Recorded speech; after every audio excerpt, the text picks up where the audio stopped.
right, something's not right. Like, it was only after that I was like, I knew it, but you know, like I hadn't given the voice space to. I'm not gonna lie, the first few seconds of that give me so much. I just laugh so much now that I'm not in the moment. Makes me laugh. In the moment, it was horrible. My face, I'm just like, it goes from like, huh, what's wrong, to like, oh, Yeah. the realization. I've never seen my face do that. Right. Yeah, they were like Lindsay expressions. Oh, you gotta have an expression at face. You gotta let people know what you're feeling, how you're thinking. Yeah, that's the trouble. My face definitely lets people know I'm thinking, but quite often it reads as though I'm shocked and disgusted, and I'm not. It's just I've just got a lot of expressions going on. I know what you mean. Yeah, don't take my face too Yeah, seriously. seriously. Yeah. Doing things that the amount of times I've been in a conversation with people like, tell your face, and I'm like, Yeah. Why I was don't I actually know what's saying? happening. I'm sorry. And ironically, I've always been getting on at one of my Bez's Gem about her face. Like, why are you looking at me like that? And it turns out I do the same to other people. So that's why I'm aware. That's obviously why I pick up on it with her. Just my face, babe. Don't know what else to tell you. Just looks that way. How it looks. I've had it loads of times. Like, you having a good time? You're like, yeah, thank you. Like, tell your face. And I'm like, yeah, yeah. I don't know how to do that. My other thing is that I like people say, "Oh, that's a fake smile," but I'm not. I'm just trying to let you know I'm okay because I've been told so many times that I don't look okay. I'm like this, trying to convey it with my face, and then obviously it's a fake smile.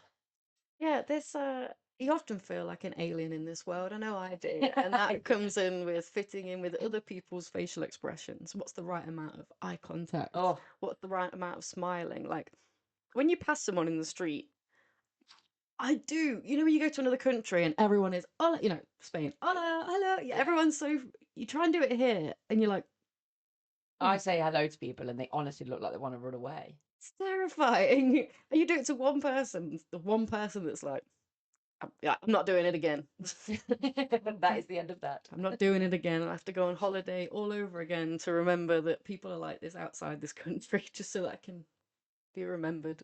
There is that thing though of Be remembered. I worry about in the background. This is when I realized, oh my goodness, maybe I'm autistic I because I realise I've got this voice in the back of my head that's going, "You're doing it. You're acting normal. Go on, girl. Yep, this is what you're meant to be doing."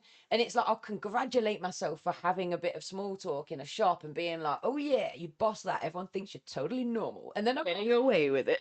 then I was like, "Oh my god, that's autism!" Like you know, like it suddenly dawned on me that most people are just running that normal thing as their norm, not as a like an extra drive type thing. So yeah, that was when it first started to dawn on me. I'm masking. I'm doing Yeah, it. that was me masking. But yeah, I get a lot of pleasure out of feeling like I've bossed it. You know, like if I'm walking around a pub and I'm like, "Hey, how you doing?" All this. I get by the time I get to the toilet, I'm like, "Oh yeah." Like I absolutely bossed that normal social thing. Like, you do know what? I know what you mean. There's been a few moments in my life where it's very similar to like ego death, where you just realize that you just, for whatever reason, you're like, I'm comfortable in myself. I'm happy with myself. And suddenly you find yourself like, I'll say something and I'll be like, "God, that was cool." You didn't even think about like, Yeah. what did they take from that? How did it, you know, you didn't have the several thoughts that come after what you'd normally say. That gives me kind of flashbacks to my 20s. Yeah, I'd overthink everything that I said. So everything that I was saying, I'd then be running another program in the background that was analyzing those things and potential ways they might have took it and things that I might have said wrong. And, you know, Yeah. and no wonder I burnt out and had a breakdown in my mid-20s. You're trying to read other people's facial expressions. Like, did I get that right? Am I, Yeah, did I never works. cross the Does it? line? Yeah, It's because hard. I read people wrong quite often anyway. So Reading people wrong. We're autistic. I want a like a graphic that goes across like a rainbow or like one infinity sign. Oh yeah. Autistic. It'll be like the little end with it. Reading people wrong. Oh, job for autism. Well, on that note then, do you want to introduce our topic and we'll run the intro? Yes. So, okay, I'm going to take you straight to a video right now. Exciting. So exciting. those of you that have joined us live on Facebook, if you come over to YouTube, you will get the full experience. Yeah, what are you doing over there? You need to be able to see the content, not just our beautiful faces. Or watch us live and then watch the video on playback, because the video will be up on our YouTube channel afterwards as well. And it's comforting because we're autistic. I love watching things multiple times. Oh gosh, yeah, that's Same thing. yes. It's like my whole love for Judge Judy. I need Right. So the thing that I'm about to play is something that I watch constantly. This is my church. If you've already heard me talk about H3, and by golly, they gave me a chance to talk about them. So just to quickly recap, I'm going to play a video and then explain. Actually, maybe I'll explain a little bit first. So H3, if you don't know, is a podcast that it's the best in the world after this one. we are number one, and then a close second. They just haven't heard of us yet. They're shaking in their boots. But so if you haven't watched it yourself, it's a comedy podcast, and for the past year, Ethan has been sharing his medical journey through. He started having some blood tests and found out there was some like abnormal factors, and he's been like going through different tests, seeing different types of doctors, and at the end of the year, just before they went to go on break, another content creator called Jake Doolittle released a hit piece. There's no other way of describing it's coming for him. Yeah, it's a hit. Just basically saying that he was trying to get clout, pretending that he was ill, making up that he had symptoms, that he was trying to get money, like donations for like them talking about it. And it just to give a little bit of understanding of what was happening there, I will play.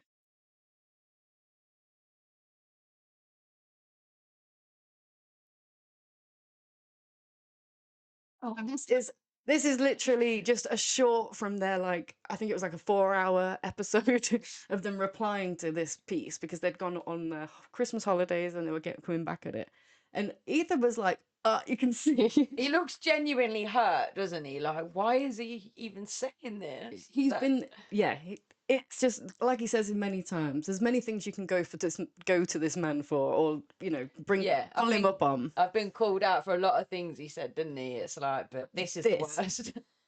It's not even remotely true. So he's just he can't let like me right now. He can't let this video play longer than 30 seconds before having to like address it again.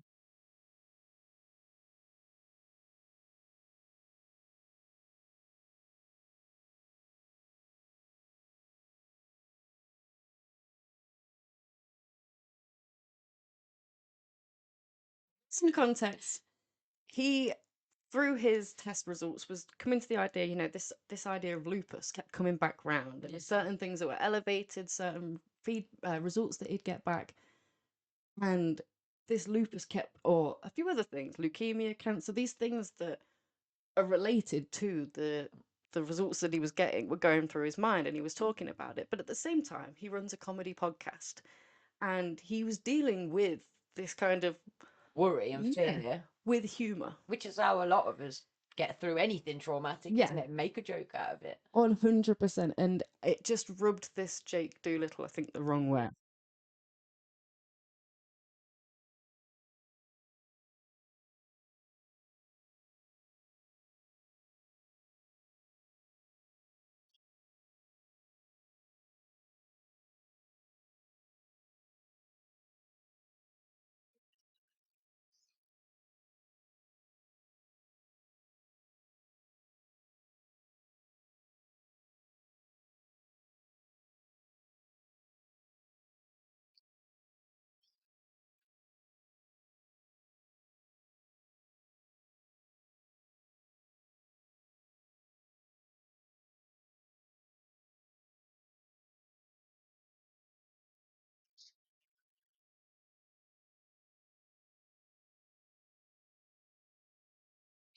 Oh.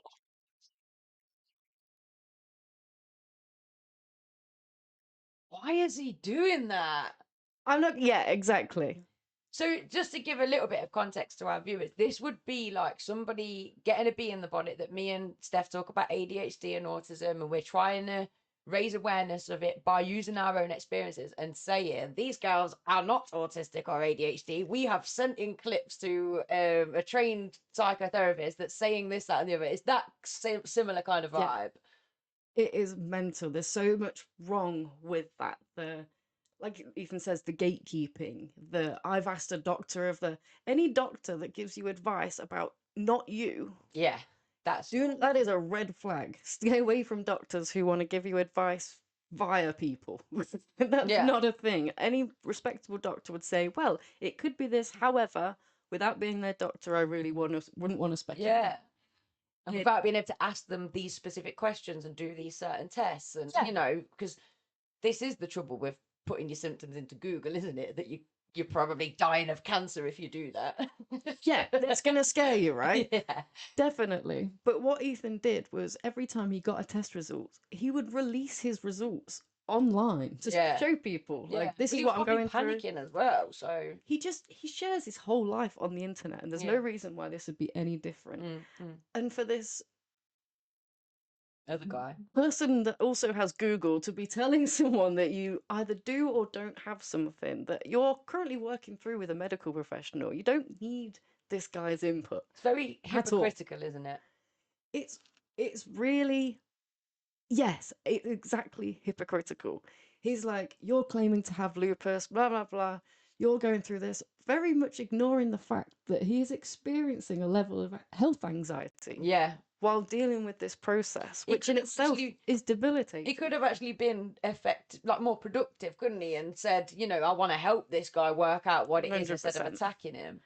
So I don't want to come for Jake too much, because since then he has apologized. He said that he was coming from his own frame of mind, he's from his own place of experiencing chronic illness, and he felt that he wasn't quite getting out of his own frame of reference. There's two things that he didn't apologize for, and Ethan said one of them. He didn't apologize for the fact that he belittled it as purely just health anxiety in that apology. Because he is getting test results, working with doctors, getting these things, and still it was being belittled as health anxiety. Which in itself is hugely debilitating. It is. Like, well, if you've experienced chronic illness, then you probably understand what it's like going to a doctor's and a doctor looking at you like, oh, well, that shouldn't really make sense. And I've literally, if you've been watching the episode since the start of the new year, that's what I had myself at our lovely NHS doctors, going through tests and then being like, no, you're fine. There is nothing that makes someone more crazy than not denying their reality. Yeah, definitely. And then the other thing, so one was the health anxiety comment, and the other comment was... The other comment is throughout it, he keeps listing the symptoms that Ethan does have, saying that it's definitely not lupus, and actually it signifies to just eczema. Just eczema. Hence this episode. On this episode. Health anxiety and living with eczema. Yeah, first of all, the more importantly with the health anxiety, and we can go into this way deeper on another episode, but this idea of health anxiety, people wonder, what's the difference between health anxiety and hypochondria? Hypochondria is a form of health anxiety, and neither one should be belittled. If someone is telling you their symptoms, unless you are a doctor they have asked for your help, you listen. You listen and you're like, I hope you can get some help with that. And you help them get the support that they need. Do not, because you have that or your aunt has that diagnosis, or assume. Don't tell them they haven't got something. Don't tell them they have. Just hold that space for them, because that's on a friendship level. Definitely don't come from a random person on the internet and tell them that their experience is like whatever. But we're talking to you at a realistic level. I feel like if somebody did release a video coming for us, we're at the stage in our career where we'd be like, yes, we've made it. You know, somebody is making a video about us. But this, you know, H3 are however many years in, and probably absolutely fed up with people trying to live off of their fame and success. It's ridiculous, but I know what you mean. I'd be welcoming the content. You don't think I'll make a 4-hour response? You don't think I'm ADHD? Do you want to live? Like, I'll take you on a day in my life and you can watch me. So, shall we play the intro? Now let's play the intro. What we're doing? See you in a second.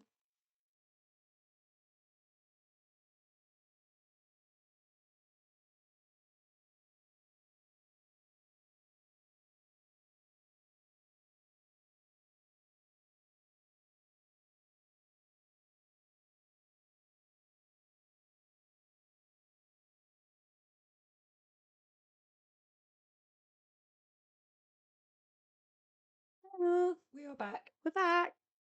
Do you still love our intro, by the way? Because we're just like Yes, rocking off of it. I absolutely love it. bop into it. I want a live performance from Lee. Yes. Well, we need to get the music video sorted so that we can release the full track. Yes, 100%. Yeah. So He's so cool. get on that. Decide, make your decision about how you want the video to look, and we'll do it this year. That's our extremely important topic of it's not just eczema. Oh, in my head it was like dun dun dun music. We're autistic. No. It's all in my head now. I'm gonna make a whole song out of that and perform it next week. Someone will literally make a video about us being insensitive to autism. That's how this will start off. It will just be a chain of people like, actually, we're making jokes out of our traumas. It's the only way I can cope. get over it. Peace and love, get over it.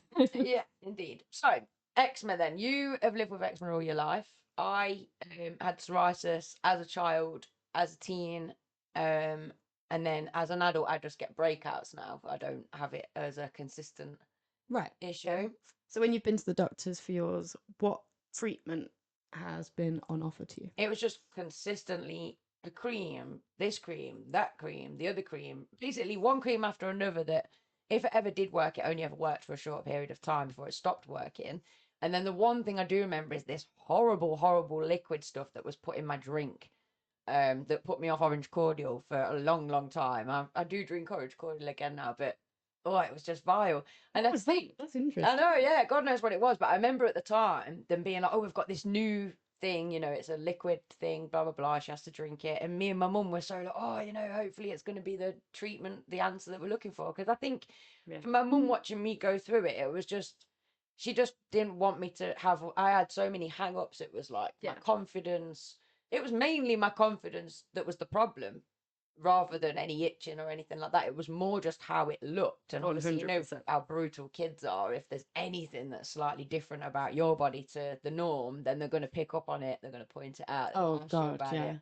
I remember being younger and a guy making up rumour that he called me Krusty the Clown, and he said that my genitals was covered in eczema. It's the only place that actually doesn't get eczema. But how do you prove that? Yeah, without whipping it out. But this is why we want to raise the awareness, because it's not contagious. It's not on your genitals, on your genitals, but it's still not contagious. But yeah, so a child going through it is one thing because you have so many things to contend with, I suppose. Yeah, 100%. And then your doctor's being like, don't worry, you'll grow out of it, which many do. But for the few, and waiting for that moment, for the few mighty of us that we keep it for that's our whole warriors. lives, we have got attachment problems. We keep all our own. So we're not I'm not growing out of this. It's my eczema. Yeah. We grow up and it gets worse and worse with life purely because stress is life. And we all understand that we have physiological responses to stress, right? When the gut, when you're nervous for something, you get that butterfly feeling. If you know that you're going to be told off, maybe you feel like adrenaline. Yeah. But they're starting to understand more and more about the gut, and they're actually starting to acknowledge a lot about the fact that it is our instinctive brain, and that the gut and the brain communicate a lot more than what they gave it credit for before. 100. So even though we've said gut instinct for, we just say that, they are really now saying, goodness me, your gut really does know. It really is giving you those 100%. That's, the cortisol that is basically the stress hormone that just literally goes around you. Yeah, I forgot what I was going to say.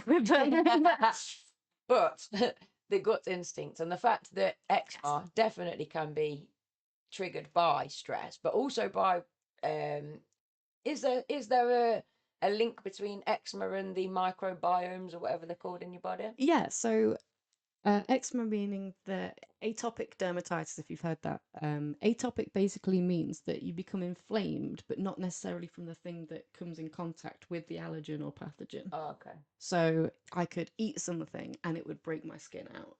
I could, I don't know, inhale something and it would make me okay, yeah. Yeah, so So it's not necessarily touching something that's caused a rash. yes, It's more of an internal reaction. it's an internal reaction, but it can also be if it's something brushes your Yeah. skin. But it just basically means that you get inflammation through your body defending itself, basically. That was to really these interesting things. what you said to me downstairs about the immune system is just so Yes. sensitive that it's reacting more strongly than it should. 100%. I always thought because I get infections a lot, my lymph nodes are always swollen, stuff like that. My skin gets infected a lot. So I just assumed that I had a low immune system. And through doing research myself, I realized that I have a really sensitive, overacting immune system. Yeah, and that is the core issue. Yeah, 100%, which is what links me to someone saying it's just eczema. Because we can compare the and I hate doing this. This isn't a like I'm not saying one's worse than the other, but you can compare the symptoms for lupus that Ethan was looking about, Yeah. and eczema, and they are 95% the same. I did write some down. One second. I mean, I've been doing a little bit of research into eczema because there is that link between ADHD and eczema. If you're one, then you're more likely to have the other. Yes. But also what I was looking into and I was surprised to find was how many people that have got eczema don't respond to treatment. It is a daily thing that affects them daily. It's pain daily. It is actually quite a severe thing. Exactly. But There you is do no just cure. yeah. And management is not, we don't have really good treatment for eczema. No. It's awful. The treatment that you get for eczema currently, steroid creams, if you've ever used them, are just like steroid injections. You're not meant to use them for that long. You know that they're just, you say like you just band-aid the problem. It's, imagine using a band-aid or a plaster from the UK. Imagine using she watches that. American podcasts all the time. But then as you take it off, it then means that within 2 days you're going to have to need 2 plasters. Yeah. And then 3 and then 4. Yeah, it's not just perpetual. it's not just covering it with a band-aid. It's making it worse. It's making you need it more. So hydrocortisone cream, commonly prescribed, you'll get told not to use it more than a week, to use it sparingly. I am 31. I've used it since I was a child. So my skin, and just like many other people that have used it for a long time, because it doesn't clear it up indefinitely, it will always end up coming back, is your body can only produce naturally a certain amount of moisture. This cortisol, basically, this moisture. And when you start giving it yourself artificially, it's harder for your body to then start creating it naturally again. So it's a vicious cycle. It's a really vicious cycle. And I hate how quickly doctors prescribe hydrocortisone. It is not a joke. Even that tiny little 1% that you can get through the chemist, it is so strong. And to a lot of people that will be using it, I strongly suggest, especially if you've never used it before, try this if you're someone that worries that your hydrocortisone addiction is a bit too high, that your skin really needs it too much, is I dilute it with my moisturizer. Even with the amount of eczema that I've got, and it is literally head to toe, you still don't need that much. Use it sparingly, to the point where if I put just a bit on my shoulder, rub it in with my moisturizer, my whole arm could get better from that, because it is more just the case that your body's getting that chemical that it needs.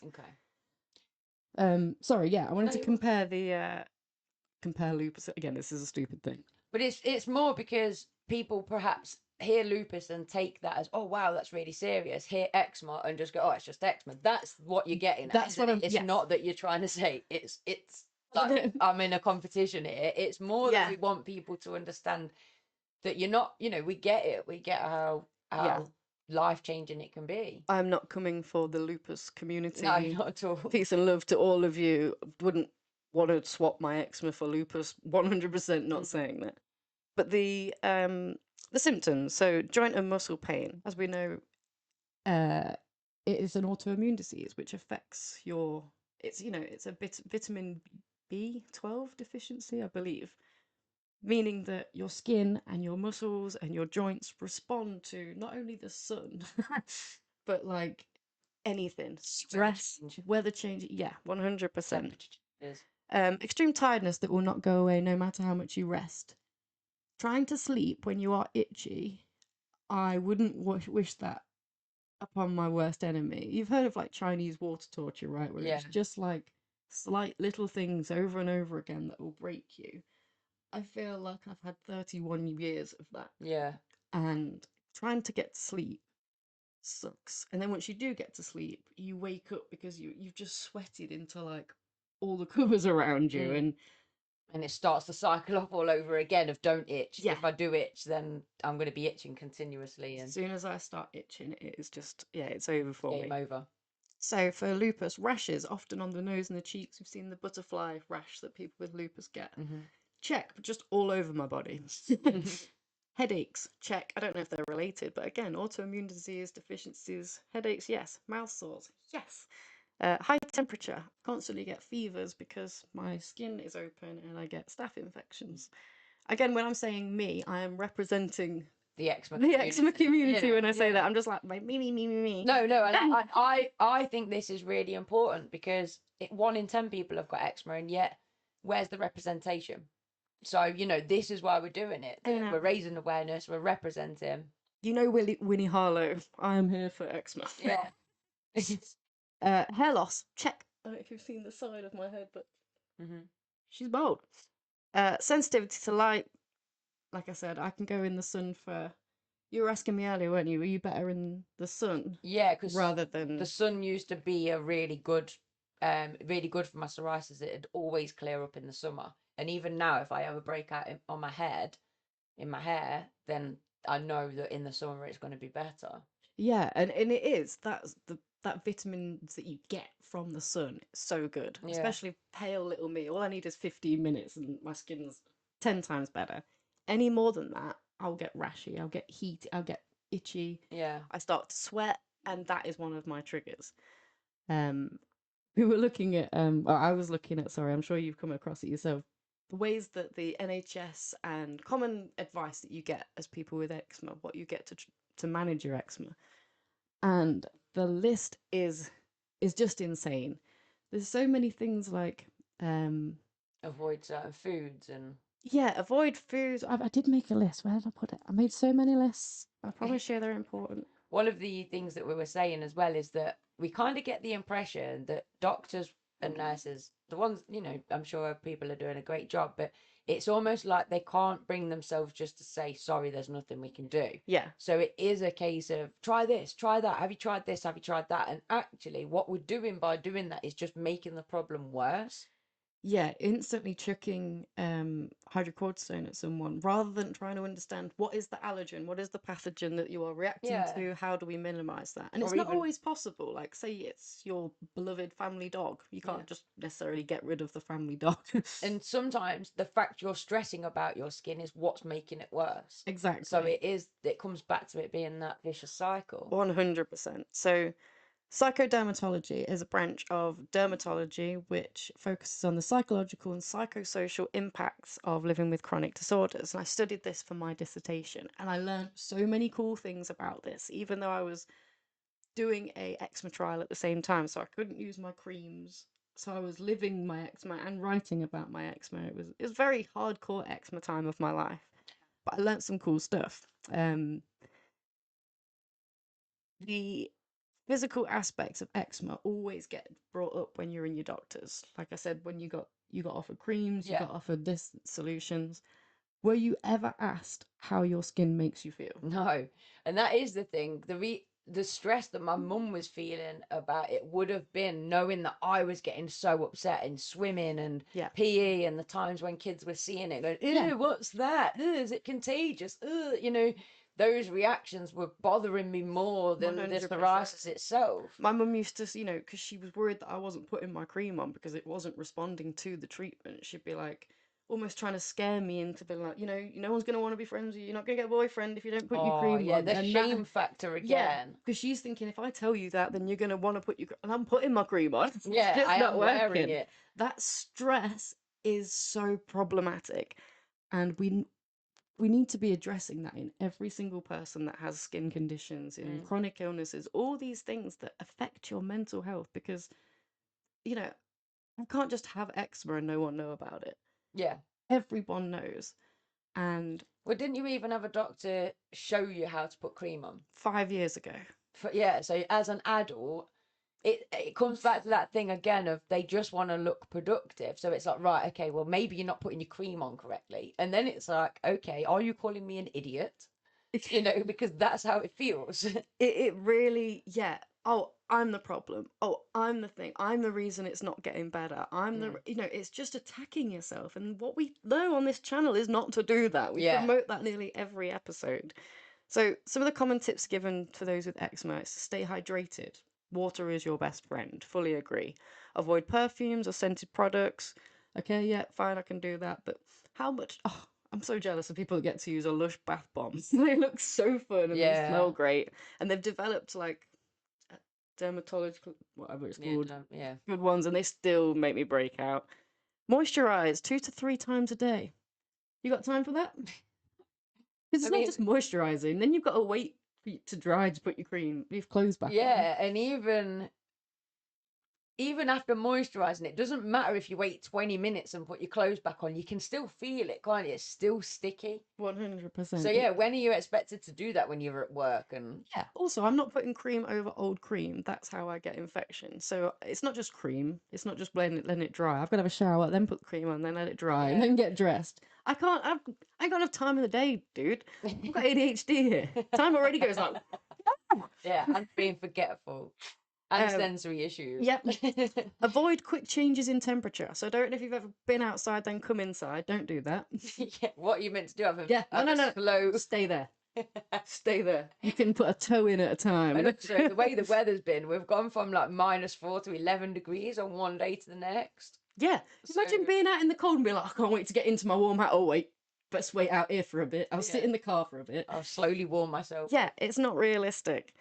Change bedding and towels frequently. It's cost of living, dude. I can't afford to be washing my. But the thing is, even if you are, the point is that changing your bedding frequently is not gonna improve your eczema. Full stop. It might make say because that is a thing. I've laid on my up thing. It's oozed. Of course, I'm gonna change my change your sheets. cover then. Do that. But it's the fact that they're even listing that. It's that blame on you again, isn't Exactly. it? Something you're doing. Yeah, and here's something you could do that's going to make it better. Well, it's not. Yeah, it just becomes like, of course I could do that, but could I? Because it sounds impossible. Like, keep house dust away. I don't know who makes house dust. I don't know who the manufacturer is, but my skin, which is falling off. So nice to meet you. It's the thing. It's like that is what dust is a lot of the time. So it's like, well, okay, I don't know what you want me to do about that. It's just that it is again though. It's like, oh, your house must not be clean, your bed sheets must not be clean. It's just that blame thing of we don't want to admit that nothing works. So here's a list of things. Well, it's like change your towels and bedding, but also don't touch any of that dirty bedding. It's like, well, do I clean it or not? It's so hard. Restrict contact with animals. Your loved family pets. Don't touch them. Stay away from them. Oh. Don't eat dairy, wheat, sugar, or nuts. Well, stop putting it in everything then. It's in literally everything. Don't drink caffeine. This shout out, my heart goes out to people with eczema and ADHD. I know you need your coffee. I'm with you, babes. I'm with you, babes. I need my coffee too. So don't tell me not to drink coffee. It's the only thing that's getting me through right now. Exactly. It's the only thing helping me focus on not scratching. Don't smoke.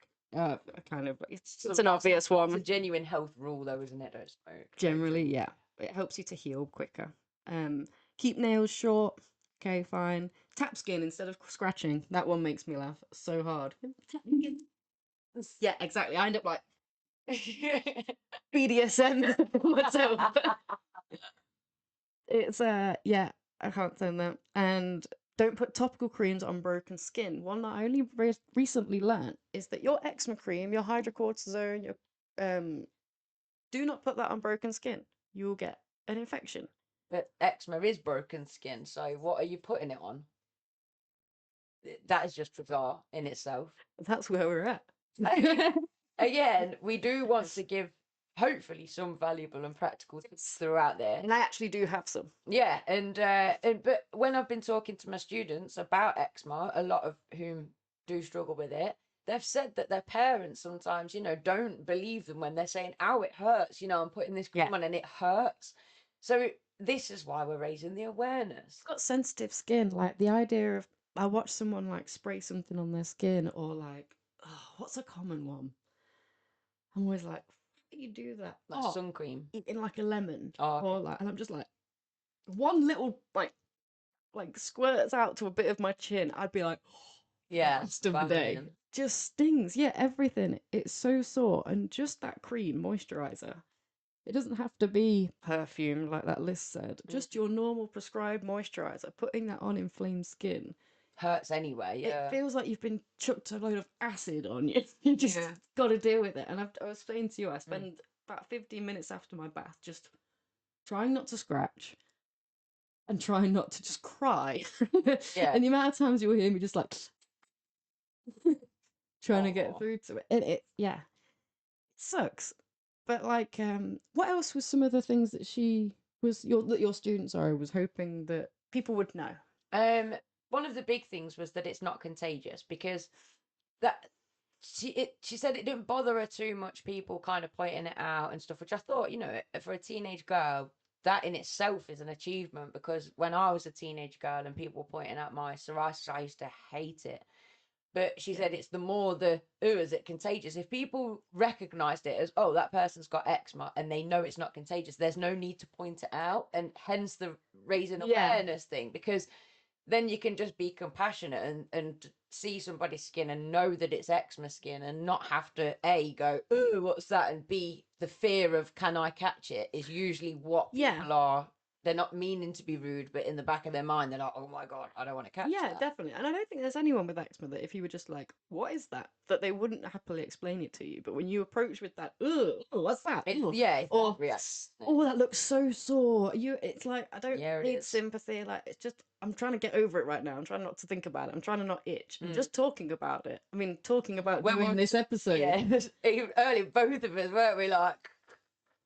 But I think it's really, really important that part of this podcast is that representation, and Steph is representing the eczema crew, because it may well be we've got young listeners that are growing up that have got eczema on their faces, eczema on their arms, and they're worried like, oh, well, I can't be in the limelight, or I can't be on a TV show because I have eczema. Well, yes, you can. It doesn't matter that you've got eczema, but what matters is... where's my eczema? It's all clear. Come on, get us a big patch out. Jake, do a little video. She ain't got eczema glory. She's claiming eczema glory. They're just doing it for likes. Hi, Kat. No, you're right. My skin is clear, and I will tell you how that happen very soon. Kat's saying as well that Arthur, so her youngster, gets it bad on his legs, and it is so common in neurodivergence, because it's that autoimmune thing, isn't it? Asthma, eczema, fibromyalgia, all predisposition of just being sensitive. Having overly sensitive physical, mechanical systems. Again, it's that tying it in that your mental health is going to impact on your physical health. Your physical health is going to impact on your mental health. You're going to see a mind doctor that's not even mentioning your skin. They're going to see a skin doctor that's not mentioning your mind. Come on, they are connected. Yeah, it's bizarre. And the fact that these leading professionals in both sides, not just your GP that we know is useless anyway, those two professionals are not having a conversation or asking how they interact with each other. The cat says, what do you use to bathe? Arthur gets it bad on his legs. So for bathing, I know a lot of people respond well to an oat bath. So it made me laugh. You thinking an oat bath was I thought you put a bath full of oats. Yeah, I really thought, like, wow, that must feel nice. Before you get a call from the environmental agency for putting oats down your plumbing. Don't ruin your plumbing. You put I forget the word now, but those is it muslin bag? Muslin, muslin. Like a cheesecloth bag. Put a load of oats in there, and basically go Google it. You will find a really nice recipe that suits you, because not everything that they recommend is good for everyone. Yeah. For instance, I do not respond well to oat baths, so I generally don't stick to them. Yeah. But I know a lot of people that do get a lot of benefit. What I do is I have about 4 cups of black sea salt, dead sea salt. We'll get there. So we are ADHD. Did we mention that? Yeah. God, if you're still with us by this point, You must amen to you. Yeah. The what was I saying? Yeah, so sea salt in the bath. Sea salt. Yeah. Dead sea salt, not Himalayan salt. I know all these. There's quite a few of them. Dead sea salt that will penetrate your skin. It will give you help you to lock in that the minerals that you need to keep it moist. As well as that, a quick squirt of baby oil. That sounds silly. No. But that mixture of salt and oil, it stops me drying too quickly when I get out of the bath. That's the point for me. Make sure that you're putting cream on before you dry. Like damp, make sure you definitely don't get like athlete's foot or anything from it, but lock that moisture in with a moisturizer. And one of the things that I kind of gathered from the research that we're doing this week is that prevention is better than waiting for a flare up. If you're suffering with eczema, then keeping yourself hydrated as best as possible, working out what triggers your stress and having really good ways to let go of stress and to manage stress, those things will hopefully kind of keep flare ups to a minimum. And knowing, like, say if, well, you know, you're going on some holidays, you know, you're going to get that flare up, that trying to work with it on the lead up rather than just reacting to a flare up. That was kind, because there isn't, from what I can gather, I think it said like 85% to 90% of people have not found something to manage their eczema. So, you know, being realistic, we're not going to suddenly be able to tell you something that's going to get rid of it. Yeah, unfortunately, the advice I have doesn't really come down to how to heal it. However, I promise you that through doing that, you will heal your skin like I have. And I'm not saying that it runs smoothly. My skin isn't, I don't know why my skin's working well today. I'm kind of like, maybe it's the acceptance though, because that was one of the big points that we wanted to kind of. But my acceptance is still here during my flare-ups, and that is the key point. I'm not just like, oh, good skin day. When I've got flare-ups, I tell people, sorry, my face is a bit red. You know, I'll happily address the room like, I have eczema, I'm not sunburned. Because a lot of people are like, have you got sunburn? And it just like saves people worry. Like, this doesn't hurt. It's just a bit red. I'm having a no makeup day or whatever. Yeah. Is that another thing then? So not wearing makeup. Makeup is when the it's devil. flaring up. But if you do wear makeup, because obviously we're girls, we want to be pretty. You're boys and you want to look pretty, but everyone's welcome to makeup. Make sure you're taking it off after. What about hair dyes? Hair dyes can irritate your scalp, but like they can anyone. Yeah, I'm gonna say it. I mean, I've got psoriasis and I still dye my hair, and it stings, but I go for it anyway. You can get the non-ammonia ones, can't you? I know they're a lot more gentler, the semi-permanent ones. But again, we are beings that want to look pretty, that want to do certain things. So I don't recommend avoiding these things. Just like I don't avoid you not petting your dog if you realize you've got an allergy now and that inflames your eczema. The key is acceptance. And I don't want to compare the lupus and the eczema too much again. People think, well, you're going to maybe thinking, well, people can die from lupus. 46%, I think it's like 46% of people with eczema experience suicidal thoughts, and 37% of them carry out those thoughts into actual actions. The stress that people get from managing their appearance, through managing their itch, through, like I said, it's like torture. Yeah, the itch, and there is pain as well, isn't there? Painful skin, painful joints. The pain is ridiculous. And like I said, it's not just your skin. Your joints are affected. Like your lymph nodes become infected. This constant skin oozes. Not only that, you've got clothes that you're trying to, should I cover up? I've got to account for this type of weather. You know, like you said, I'm going on holiday, so I need to account for, it's stressful having Yeah. to think extra on top of what everyone else seems to be having to do for There their was lives. also the connection between, if you have eczema, you're much more likely to suffer with anxiety and depression. And I think that doesn't need an explanation. Like, it's clear from what we've said so far why that is the case. 100%. But And how yet, many of them purely just have depression, anxiety, and how many of them is that a product of them yeah. living with eczema? And yet the doctors aren't making that connection in the clinic, you know, and saying, oh, how is your mental health alongside how is your skin? Yeah, a doctor almost contributes to it in the fact they're like, here's the treatment, here's the cream, here's the, not once are they being like, this must suck, right? It's a bit of a hard thing. Compassion. Yeah. How does it make you feel, like, identity wise? Do you feel like you need to see someone for your mental health for this? Never, not once has it ever been put to me. And psychodermatology, if you've not ever heard of that before, Linda Papadopoulos. I just love her name. Really cool name. Really good at that sort of stuff. But yeah, acceptance. Through acceptance, studies have been done that show that your skin heals better when you are not stressing yourself. So, like it says in that thing, not to smoke. The reason it says not to smoke is because it makes it longer for your wounds to heal. When you are not putting that stress on yourself, and doing that through accepting myself, it stops that horrible cycle. Well, you said, didn't you, that otherwise you're constantly chasing this cure or constantly chasing a day when your skin's going to look slightly better or constantly applying creams. But if you've accepted, I've got eczema and this is the way it is, you move on with life. You're not chasing these good days or chasing the skin looking good. Exactly. It's, you know, you've accepted that this is the way my skin is and this is what it is. People with eczema literally limit their good days to when their eczema's good, when their flare-ups aren't good. And even then it's hard because you're still worrying about, well, it's only going to be a matter of time before my skin is back to being ugly. And that is the feeling you give yourself. I'm ugly. You look at other girls at school and they haven't got this skin problem.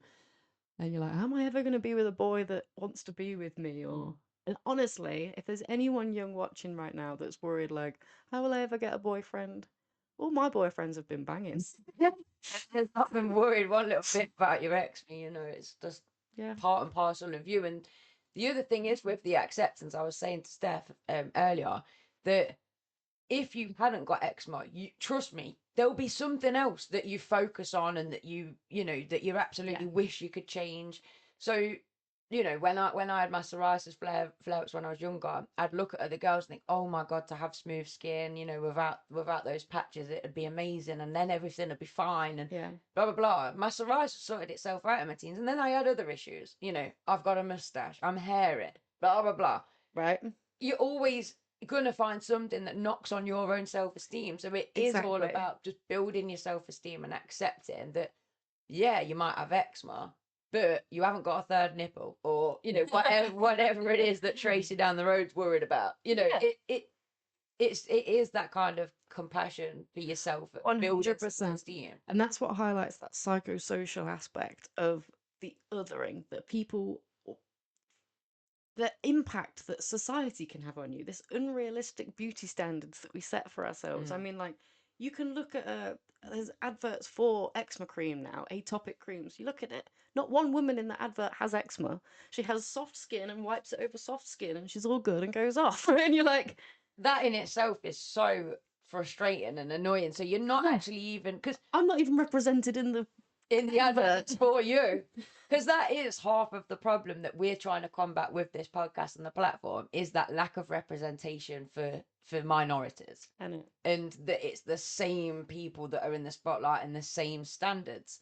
So, you know, just to think that as there's 1 in 10 people with eczema, and yet there's nobody on screen with open eczema breakouts and things like that. Do you know what I wish I had done and I didn't do, was Google celebrities that have got eczema, because it'd be interesting to see if there is somebody that is on the screen but their makeup is covering it when they're on the screen, if you see what I mean. Yeah. You know, say if you know, for example, Holly Willoughby or something, it turns out is got eczema, but then it's like, well, they're not being allowed on screen with a flare up, so you're just not seeing it. Okay, let's have a browse. I've Googled 6 celebrities share what their eczema symptoms are really like. I don't know how legitimate these are. Kelly Rowland, Queen. Was it Kelly Rowland? Kerry Washington. As a Neutrogena ambassador, has been candid about what it takes to achieve glowing complexion she's known for on screen. Okay. I've always had to think a lot about my skin because I have eczema, she told Rode. I started going to dermatologists when I was a kid and really paying attention to what works and what doesn't. Queen, she's found what works for her. I love that. It said something about hydro. She relies on hyaluronic acid.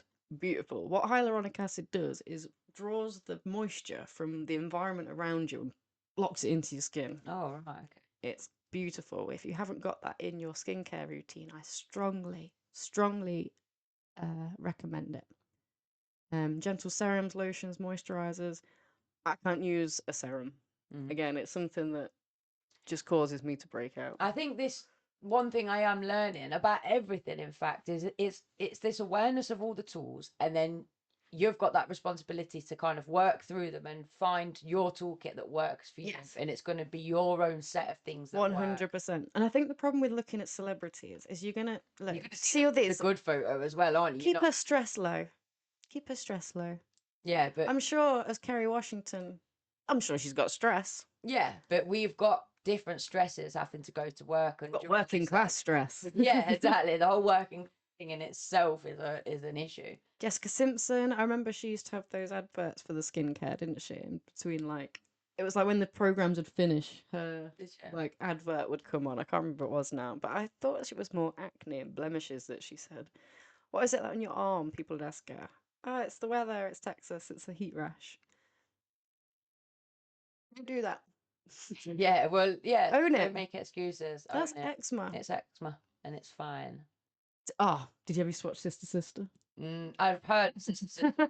I love Sister Sister. I had no idea. I'm glad you know who all these people are. I've been like, oh, is this a celebrity? Is it? Oh, no idea. I know who Jessica Simpson is, but I have no idea who the first person was. Yeah.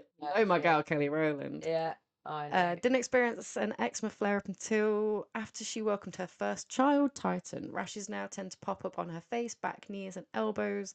The Destiny's Child told Allure and Glamour in 2022. I started to get symptoms on my back. I asked the doctor, why is this happening to me? They said it was a hormonal stress thing. Look at that. Yeah. Again. Go. And stress seems to be the common thing coming up here. I mean, we definitely need to do a show on handling stress because it's the silent killer. 100%. Kristen Bell, we love Kristen Bell. I'm just scanning now for things that say it's just about making sure that your stress is low. Because I promise you, my hormones changed. If you're having a baby, if you're in a certain point of your life, irritates her there as well. If she has a bowl of ice cream, she's itching all night.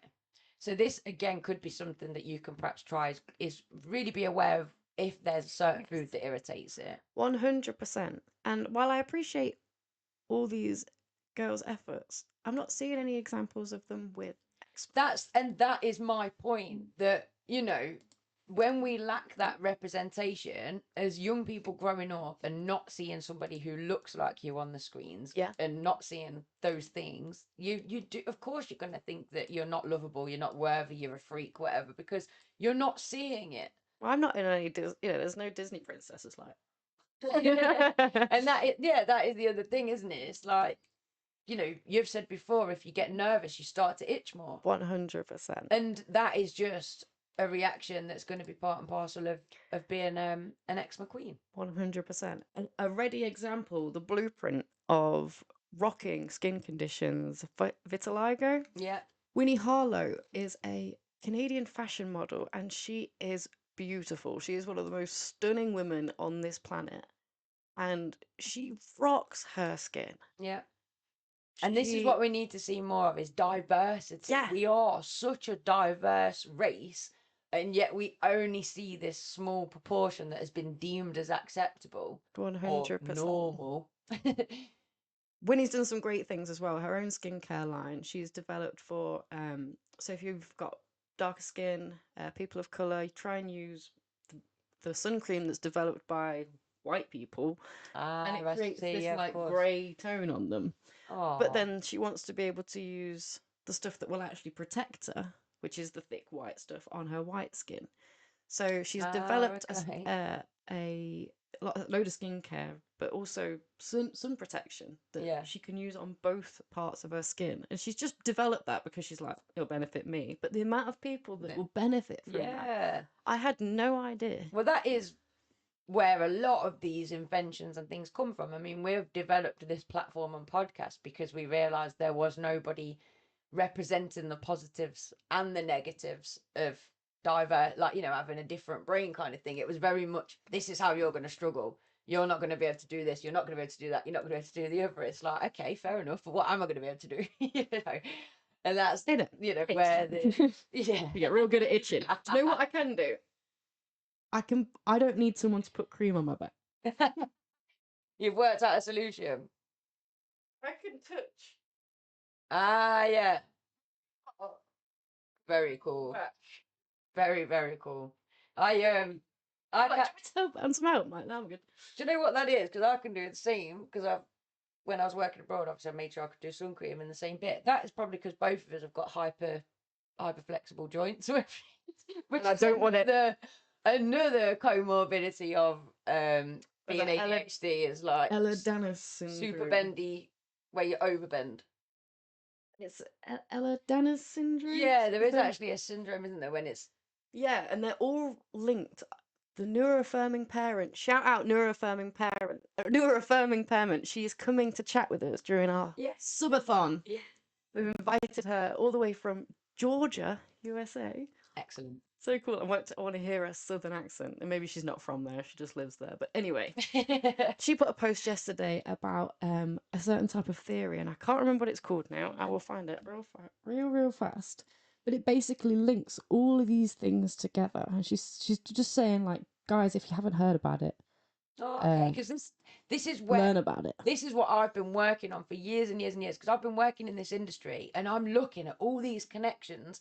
And for me, the thing that I find frustrating is if you're diagnosed with ADHD, what they should be saying is, oh, do you also have eczema, asthma, fibromyalgia? Do you get muscle pains? Do you have joints that hyperextend? Have you got low blood pressure, high blood pressure? All of these things are common in this whole bag of things. So, surely we know enough by now that we could, if it's an indicator, isn't it? If a child is covered in eczema and they've got asthma, have you checked, the likelihood of them also being ADHD? Yeah.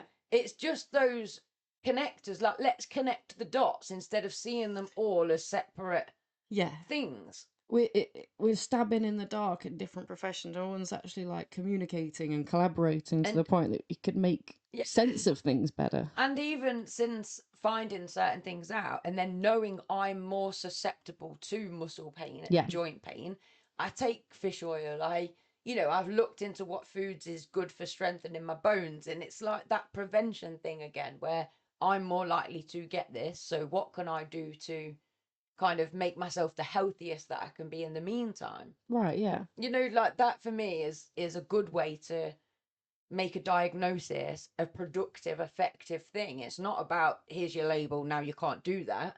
It's you are this type of person, which means you should be more aware that this might apply to you and this might happen. Yeah, it's kind of like they're doing it with genetics, right? You can go and learn if you have a certain predisposition to breast cancer. Yeah, all these different things, so that you can be in charge of your own decision and be aware from as early as possible what your options are. Which surely should be the same with ADHD. I mean, I've had a new student in the class today. I says, I hear that you're a bit low in confidence to do with your English. Yeah, I'm dyslexic, so I can't read or spell. He's been told that. Right, yeah. And he's now internalized, I'm rubbish at English, I can't read and I can't spell. And that is, the barrier is up. And it's like, actually, you may find it more difficult in the traditional ways that we teach, but it's not going to be you can't. Yeah. And yeah, definitely. And even like, okay, with the spellings, you might never get there with the patterns, but there's so many technology things that are going to help you. But it's just that the negativity that he's been fed about himself at 14 years old, he's already made those decisions, and it's so frustrating. Yeah, that feedback loop, it's hard to the other day when we were driving along, I was like, oh, I pointed to mine. I said, I used to work there. And I went, oh, it says tanning centre now for some reason. And he went, no, it says training centre. I was like, okay. And I do it all the time. And then I was driving along a little bit further and I pointed something else out and said it out loud. And he went, no, it says, and it's like, oh, of course it does. My visual processing today is just playing absolute tricks on me. But because I was so good at reading, so good at writing, all of those things, and I loved it, nobody ever considered that I might have dyslexic tendencies. Right, okay. And yet, I know that there's these huge crossovers between ADHD and dyslexia, so perhaps it is my ADHD, and I've got these tendencies that look like dyslexia. But still, it's so funny. I'm always pointing things out and reading it, going, "It doesn't make sense," and they're like, "Yeah, because it doesn't say." No, you're right. It doesn't make any sense. When I look back, I'm like, "Goodness me, that's all." So, yeah, neuroaffirming parent. Opposed, are you neurodivergent? Do you have or suspect you have chronic fatigue syndrome? Do you have or suspect you have Ehlers-Danlos syndrome? Yeah, which is the The flexi, flexibility, and stretchy skin. stretchy skin. Yeah. Do you have or suspect orthostatic tachycardia syndrome? I've still got these names. I know. Do you have or suspect you may have mast cell activation, all these different things, chronic illness, blah, blah, blah. Then I want you to learn about RCCX theory and neuropsychiatric marker dubs caps, but blah, blah, blah. Yeah. Sounds too gobbledygook for me. So, but what does it mean then? Is that the idea that if you have got one thing, chances are you've got all of these other things? Yeah, so an RCCX theory is a hypothesis developed by Sharon Meglerthy. I can't believe somebody developed my hypothesis that I've had for years. This is mine, and I would have called it something different. So there's plenty of these that are about, but this one particularly looks at the genetic predisposition of these things. Yes, it's a genetic module theory. So the US psychiatric author for this lady, Sharon, man, I don't know, highlights the links between certain autoimmune and psychiatric disorders due to variants in this. Okay, in that particular cluster. I don't know anything about genes, genetics. My studies in them was very limited. But this is going to be my latest wormhole because, again, get on it. Something that, I've had such an exciting career for over 10 years now, working across the whole of Leicestershire, young people, adults, and I can see the connections, and I'm like, how can nobody else see these connections? Yeah, it feels so obvious, and hence a different human design even coming to fruition, because I was like, oh my goodness, this is real. So yeah, when I see things like this, it does make me feel truly kind of excited that we are going to make progress for future generations, where people aren't going to be so in the dark and left to struggle. My little patch of psoriasis is itching. I'm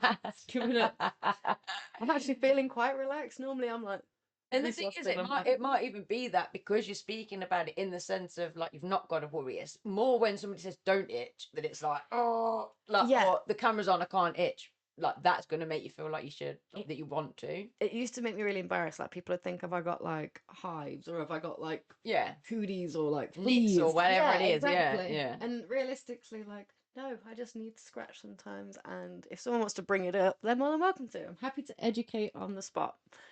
But and now we can point them to this episode, like living with eczema. And also it is beautiful because if there is parents, and their kids got eczema, I'm going to feel like I can say, look, we have done a show on eczema, watch it together, because it will start that conversation where people can trust each other to be able to say that cream hurts or it's not working. I'd rather just accept it for what it is than 100%. Chase this pursuit. A good cream, and I'll always say this, my last tip, the cream that you get from the doctors, your moisturizer, not the topical one, just your moisturizer, can sting, right? Especially when it's flared up. It's also, that tub will not last you the month if you've got constant flare-ups. The best solution, Home Bargains, for 79p does a tub of Vaseline. And you'll know that I use Vaseline because I am a greasy girl. I am always face oils and makes my face really shiny. I just roll with it. Yeah, I know a lot of people that you're like, oh, I don't really like being that sticky. I get it, but it's better than being dry. And I've honestly found that it locks in moisture and protects me from allergens and pathogens. And if I put a thick layer of it on, wait about 10 minutes, I can then put makeup on and then take it off that night, and that makeup hasn't penetrated and been all nasty to the Great skin. tip. There you go. Heard it here first. Yes, stay hydrated. See what works for you. But on top of that, do not be stressed if things aren't. Accept that you are you. You're beautiful, whether your skin is breaking out or not. Yeah. Concentrate on just trying to reduce that itch, which you can do with cool therapy, hot therapy. Wet bandage wraps is becoming a new thing. There's a lot of medication that is being developed right now. There's injections, there's certain things that are non-steroidal. If you are using steroids, like I say, try diluting them.